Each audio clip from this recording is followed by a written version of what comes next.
Assalamualaikum warahmatullahi wabarakatuh. Habib, Waalaikumsalam. apa kabar Habib, pagi ini Habib? Kita mau jalan-jalan nih, lihat suasana Siap Habib. suasana rumah. Di puasa keberapa kali ini? Ini puasa keempat di jam berapa ini? Ini puasa hari keempat, alhamdulillah. Betul ya, puasa hari keempat. Puasa hari 4. Hari Hari Kamis. jam 6.23. Ini kita tadi habis apa? Habis sahur, habis apa? Habis wirid-wiritan. Ngomong-ngomong, sekarang kita mau jalan kaki supaya sehat, jalan pagi nih. Iya, benar. Inilah suasana di Komplek Keraton Kajariah. Hampir semua ini keluarga, jadi keluarga adik sepupu 7 kali. Nah, ini kita siapkan untuk apa nama ini, rumah tamu kalau mau datang ke Pontianak. Mungkin mereka udah bosan di mana? Udah bosan di hotel, suasana hotel. Jadi kalau ada tamu kita dari luar negeri atau tamu-tamu kita mau nginap di sini gratis. Memang kita wakafkan untuk tamu. Kita beli, kita hibahkan. Ya. Oh iya Habib, mungkin teman-teman juga mau tahu rumah yang kemarin Habib review dari depannya gimana Habib? Ini. Oh ini Habib ya. Oh ini ada sekitar 1000 meter ini. Ini kalau saya mati besok pagi ini diwakafkan. Oh ini dari depan ya Habib ya, emang kayak pohon-pohon banyak. Dari sini sampai ke sana. Sampai ke sana ada nanti banyak pohon, ada pohon lengkeng, mangga, durian, kemarin ada anggur. Ini kita siapkan kalau ada tamu kita dari jauh. Nah, kita wakafkan untuk pengajian, untuk melis. Mudah-mudahan ini diterima semua Allah. Antum di Pontianak lama nggak Habib? Apa sering keluar atau lebih? Ya, saya lahir di Pontianak. Cuman saya ini kan sering keluar. Memang dari SMP saya itu udah keluar kemana-mana. Selain ke luar negeri, ke Singapura, Brunei, ke Kuala Lumpur, ke Turki, ke Irak, kemana, ke Jeddah, ke Madinah, ke Mekah. Pokok saya ini kalau tidak berjalan, dijalankan. Jadi kayak subhanallazi asra bi'abdihi lailan minal masjid. Kalau tidak jalan ada aja teman-teman. Ada yang menjalankan ya Beb. Nah, jadi sekarang kita mau olahraga sambil lihat Oh, suasana. ini Beb, rumah antum nih deket sama keraton juga ya Beb? Ya, di Komplek Keraton. Di Komplek Keraton. Boleh review dikit Beb masalah keraton? Oh, itu keraton ya Beb ya? Ya, ini keraton Pontianak. Dibangun oleh datuk kita, Sultan Abdurrahman. Nah, dibangun oleh Sultan Abdurrahman. Kita ini tepi sana. Kita ini sudah apa?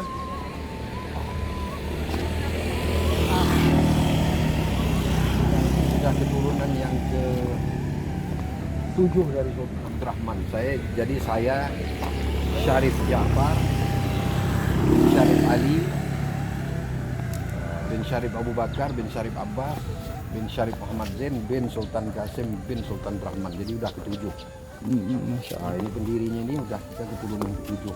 Ini pendirinya. Ini udah ke-7. Nah, kalau yang pertama datang itu Habib Hussein bin Ahmad Al-Ghazali. Itu kita yang ke-8. Jadi ya lebih kurang 300 tahunan. Jadi kerajaan masuk muda. Siap Beb. Nah, ini suasana keraton. Kita jalani suasana keraton Pontianak di pagi hari. Setengah 7 ya. Setengah di. Di puasa keempat. Nah, ini juga tempat kita ini. Nah, ini juga tempat kita. Majelis apa gimana? Enggak, ini kosong ini. Kosong rumah. Nanti juga kalau ada rezeki kita mau bangun ini. Masya Allah. Pas jadi pinggir. Nah, ini anak-anak main bola. Assalamualaikum. Main bola.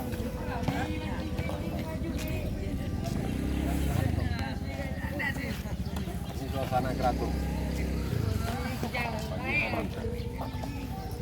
Sehat ya?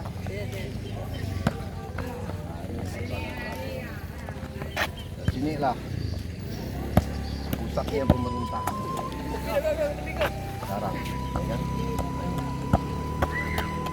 Nah, ini pulang sini.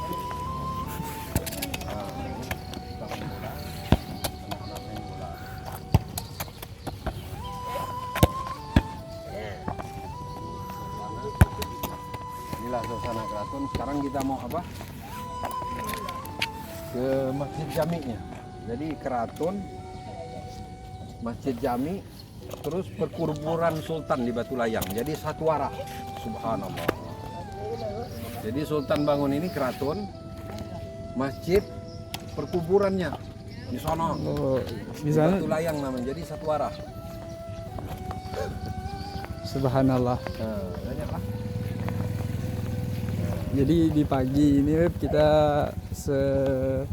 sekalian kita jalan-jalan ini olahraga.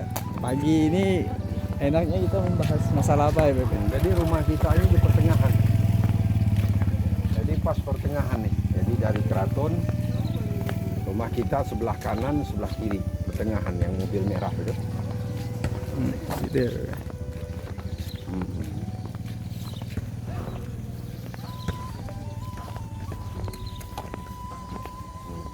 Jadi begitu. Kita olahraga. Suasana masih segar, hijau, ya kan? Ini sekitar berapa ini? Dari mulai itu ke itu sekitar 500 meter lah. Dari mulai keraton ke Masjid Jami Sultan Rahman itu sekitar 500 meter. Assalamualaikum. Nah, rumah kita ini pertengahannya, kanan kiri. Sehat ya. Nah, jadi rumah kita ini antara masjid dengan keraton tuh hampir persis pertengahan. Ini kanan, nah ini kiri, ya kan? Nah ini kiri, ya kan? Nah, jadi ini dari mulai pagar ini. Jadi kita memanfaatkan apa? Memanfaatkan apa namanya? Lingkungan apa ada? Memanfaatkan tanah yang sedikit. Tanah nih, yang sedikit. yang jadi 1000 meter ini, rumah yang 400 meter apa namanya? Ditanam semua dulu biar nopot. Akhirnya hijau dia. Karena udah jarang di sini mau hijau-hijauan. Jadi orang membunuh pohon, kita menanam pohon. Bangun zona depan.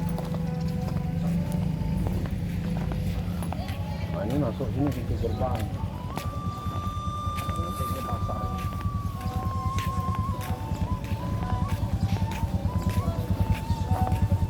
Assalamualaikum.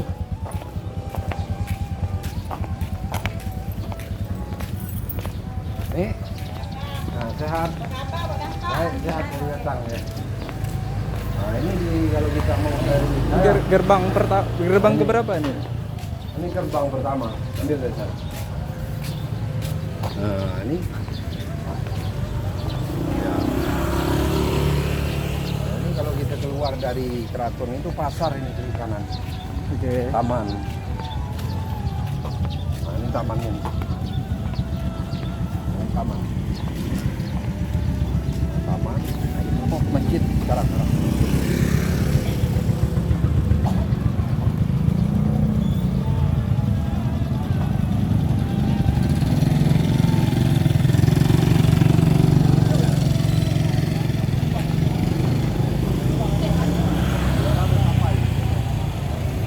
Ini pasar ini.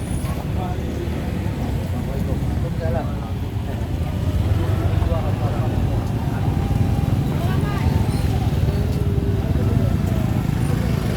Pasar di tepi Sungai Kapuas.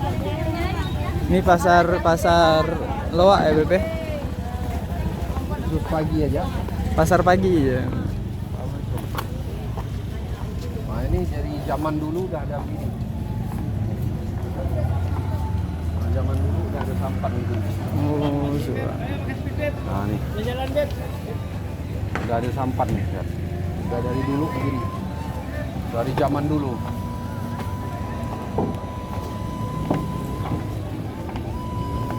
Kita masuk mau ke ini Sungai Kapuas. Sungai Kapuas. Sungai Kapuas ya Beb? Sampah ngangkut dari seberang sini ngangkut ke mana? Ngangkut ke kota. Ini kota tua, kota pertama. Kita mau pergi ke Masjid Jami, Siap. ya kan?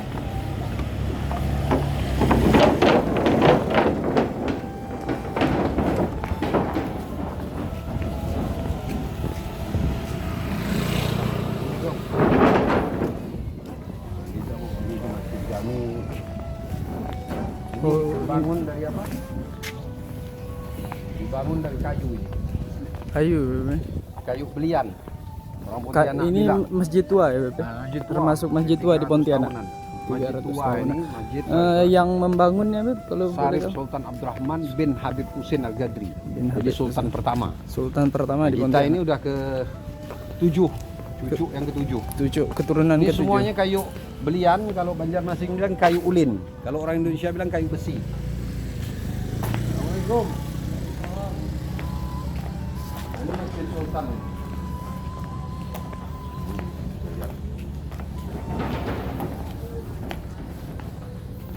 Masjid Sultan Pontianak. Masjid Sultan ya. Oke. Bentayang apa? Ada kunci. Udah dikunci ya Beb.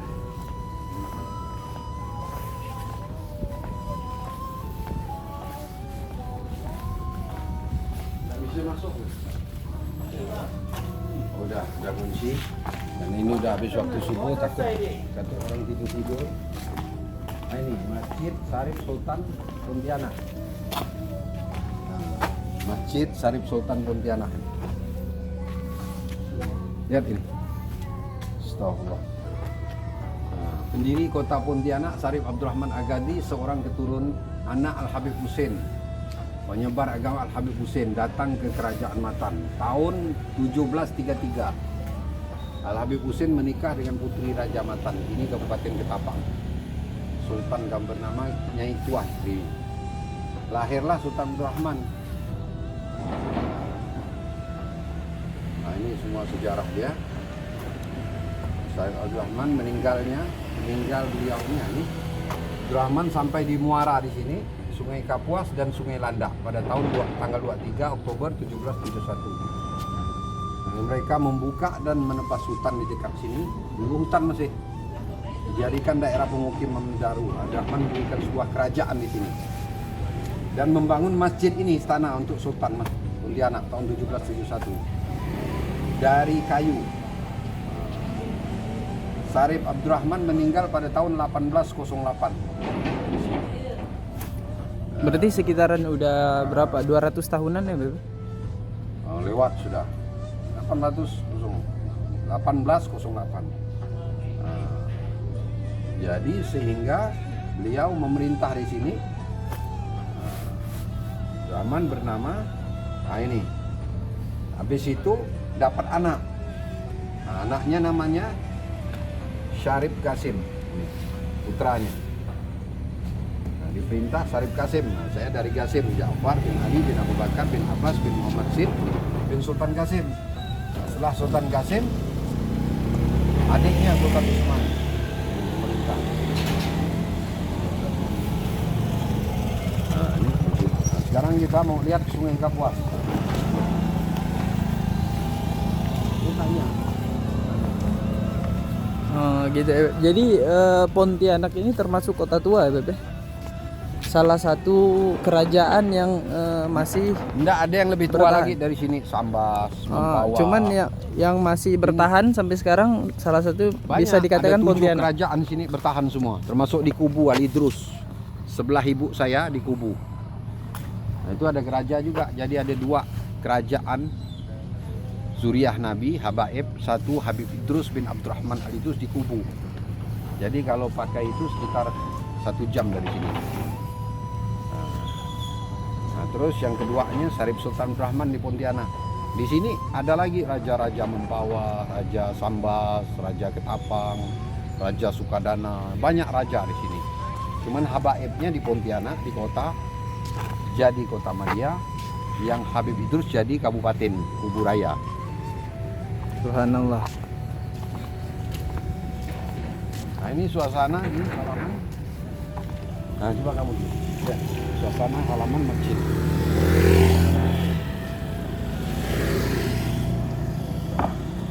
Ini kami Sultan Abdurrahman. Ini semua dari kayu, atap kayu, yang kayu semua dari kayu ulin ya, betul? Dari kayu besi ya. Nah ini. Ini santai di sini. Kapuas. Sungai Kapuas.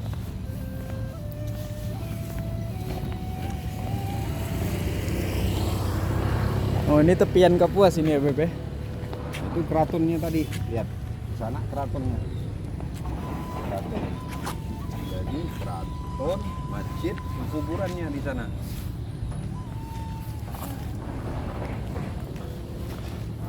Ini sudah dibangun.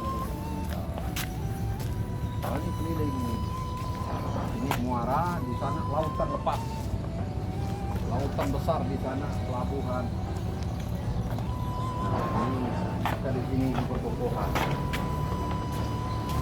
Sungai Kapuas ini. Oh, ya. Tuh lihat. Ini menyeberang pakai setir. Suasana.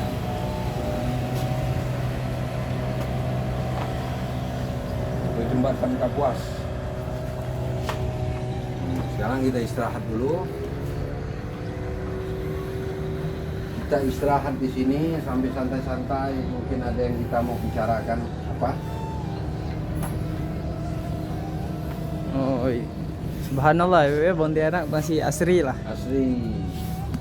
Jadi rumah kita ini di komplek antara keraton dengan masjid. Nah, ini pasar. Ini jembatan Kapuas. Coba digini kan. Ya.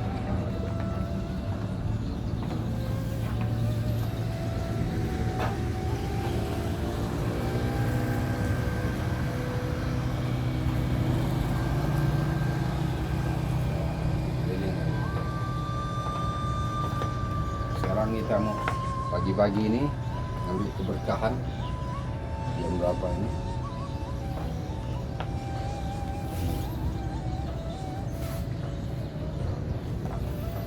Beb, mungkin ada kemarin kita udah membahas masalah doa-doa untuk mempermudah rezeki ya, Beb ya.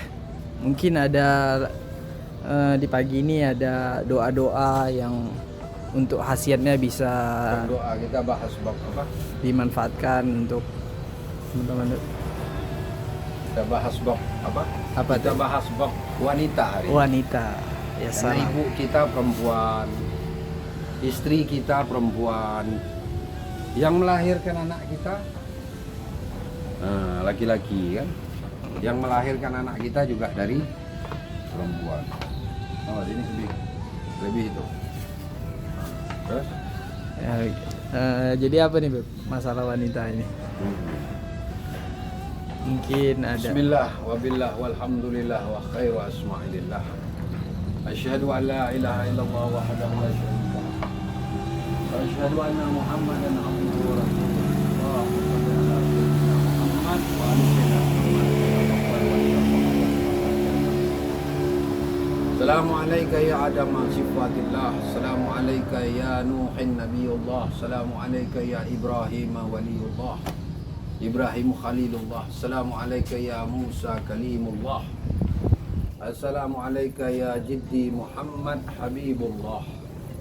Assalamu alaikum warahmatullahi wabarakatuh. Assalamu alayka ayuhan nabi warahmatullahi wabarakatuh. Assalamu alayka ya Nurullah. Assalamu alayka ya Khiyaratullah ya Safwatullah. Assalamu alayka ya Muhammad ibn Abdillah. Alhamdulillah, ini hari puasa yang keempat di pagi hari Syahrul Mubarak, Syahrul Siyam wal Qiyam, Syahrul Inabah wa Taubah, Syahrul Rahmah wal Maghfirah. Mudah-mudahan kita ditolong Allah dalam menghadapi suasana puasa, suasana ketenangan hati, keamanan. Kita doakan seluruh bangsa kita ini, bangsa Indonesia dan bangsa-bangsa di dunia agar tidak ada lagi peperangan, ketenangan. Sebagaimana tenangnya melihat air ini. Ada tiga hal itu hati kita tenang. Satu, melihat wajah kedua orang tua kita.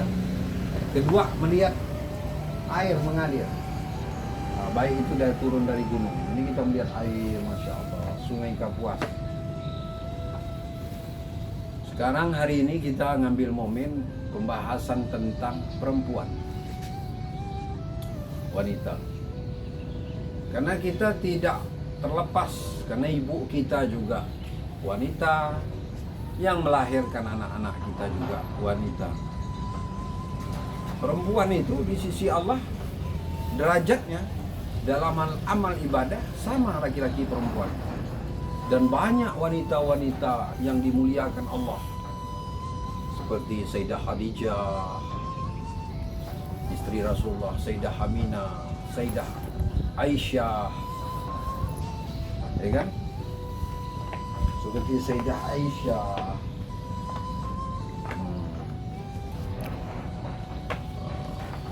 Sayyidah Maryam, ibunya Nabi Isa yang melahirkan seorang nabi, Masitah, Asyah, istri penjahat besar dunia, tapi dia disiapkan Allah rumah di surga. Makanya harganya seorang laki-laki itu bukan hanya diukur oleh sholat malamnya, diukur oleh apa? Banyaknya dia berpuasa. Tapi baik buruk seorang laki-laki itu, ada satu ulama bilang, bagaimana perlakuan dia terhadap wanita, terhadap istrinya, terhadap anak wanitanya, terhadap wanita-wanita di dunia. Tidak perlu pandang agama apapun. Jadi baik buruknya seorang laki-laki dilihat bagaimana perlakuan, penghormatan dia terhadap wanita.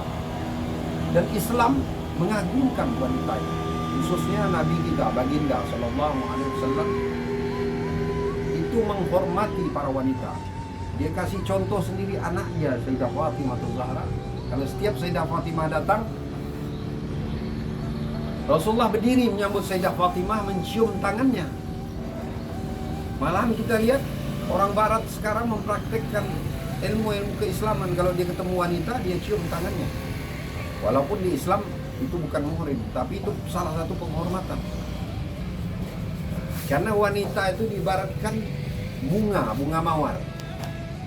Nah, bunga mawar itu kalau Anda petik dia cepat layu.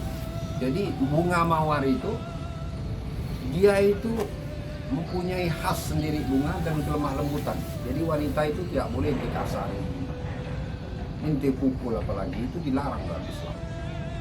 Karena baik buruknya wanita itu, negara ini, baik buruknya negara ini tergantung kepada ibu-ibu kita, saudara-saudara perempuan kita.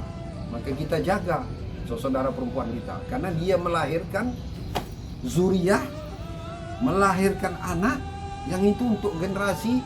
Jadi ukurannya kata Rasulullah, baik buruknya negara ini, baik buruknya dunia ini, lingkungan itu tergantung wanitanya. Maka di Quran itu satu sisi Allah bilang bahwa anak dan istrimu, maksudnya perempuan, bisa jadi fitnah. Tapi di sisi lain dipuji juga Al-Quran bahwa perempuan itu bisa jadi perhiasan. Jadi tinggal kita di mana memposisikan wanita ini. Di mana memposisikan perempuan itu. Karena kita tidak terlepas dari wanita. Yang bekerja di parlemen. Karena dibolehkan perempuan itu dalam 3 hal. 1, dilamar. Yang kedua, ini dari Rasulullah, bekerja. Jadi bisa wanita itu bekerja di parlemen, jadi menteri. Dia mau sekolah ke Amerika, mau sekolah ke negara Arab, mau sekolah ke Eropa, di Inggris dan sebagainya, boleh. Selama dia menutup aurat kalau muslim. Kalau bukan muslim, bebas. Jadi dibolehkan perempuan itu 3 hal. 1, dibolehkan dia itu dilamar. Kedua, bekerja. Belajar, kemanapun dia belajar. Ketiga, bekerja. Jadi wanita boleh bekerja. Kalau dia gadis boleh kerja. Kalau dia ada suami, dia harus izin dengan suami. Jadi tidak ada orang-orang memfitnah Islam itu bahwa perempuan itu ditaruh, dipekap di rumah, tidak ada. Itu dari mulut Rasulullah mengizinkan, boleh dilamar, boleh dia bekerja, boleh dia belajar. Jadi kalau pembahasan tentang wanita ini sangat banyak sekali, sangat luar biasa itu tentang wanita ini. Jadi Karena memang di dalam Islam manusia sangat wanita sangat dimuliakan ya Beb, semenjak datangnya Islam. Ya Pak.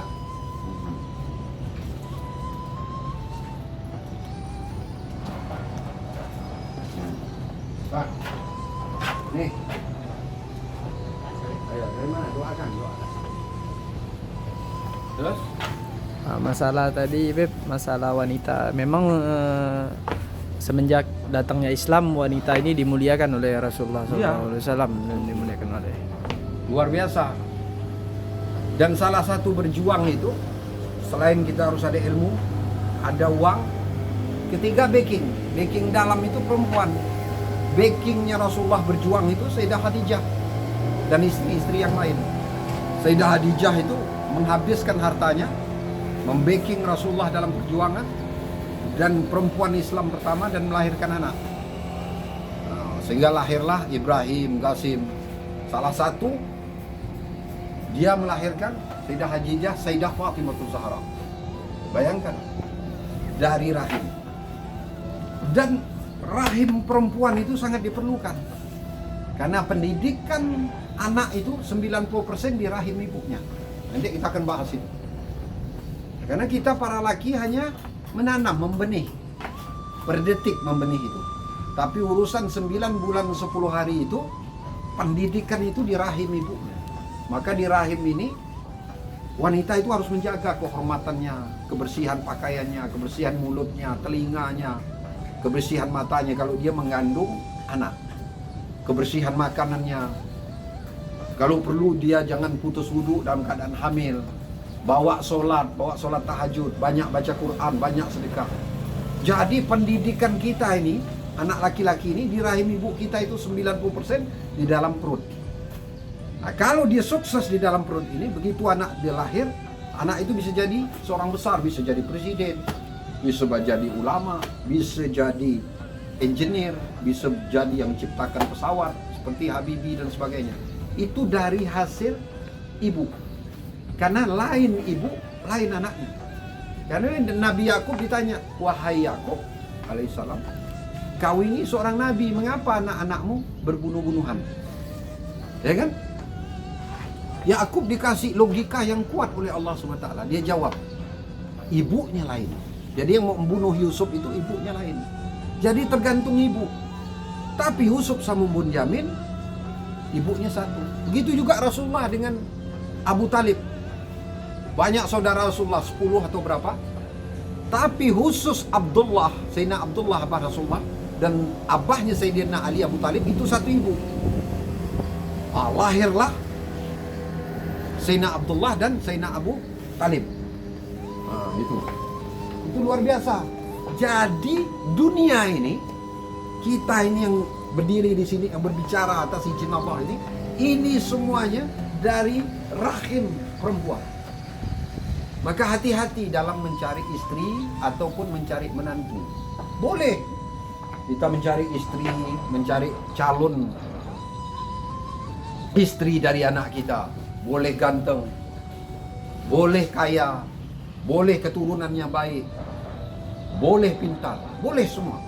Tapi yang paling penting untuk mencari calon istri dan mencari calon dari menantu kita itu, kita memperhatikan siapa ibunya, siapa kedua orang tua ibu laki-laki ini, atau ibu dari perempuan yang kita menjadikan istri. Kalau kedua orang tuanya ibu yang baik, makan halal, makan baik, walaupun dia orang miskin, kita nikahkan anak kita dengan dia. Nah, jadi tergantung ibunya, kalau enggak kesian cucu kita.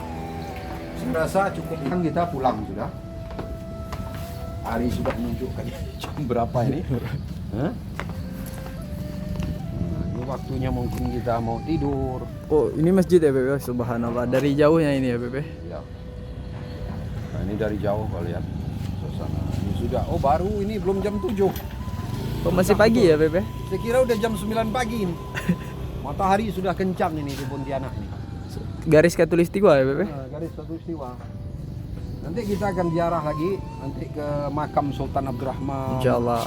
Ke makam Habib Hussein. Ke makam Habib Idrus di Kubu, ke makam Daeng Menambun datuk kita. Karena ada di sini satu sebelum kerajaan ini berdiri, ada satu kerajaan namanya Daeng Menambun, Raja Daeng Menambun bin Upu Daeng Diraga. Jadi Daeng Menambun itu dapat anak Utin Cendramidi di Pontianak ini. Nah, Utin Cendramidi itu kawin sama kita punya Datuk Sultan Abdurrahman. Nah, dapat kita punya Datuk Sultan Kasim. Jadi darahnya istri pertama Sultan Abdurrahman itu orang Bugis. Istri kedua dia Sultan, istri keduanya orang Banjar, dapat anak Sultan Usman. Jadi habis Sultan Rahman, Sultan Kasim ibunya Bugis. Raja ketiga Sultan Usman ibunya Banjar. Jadi di sini ini pengaruh budaya Bugis dan Banjar di keraton ini.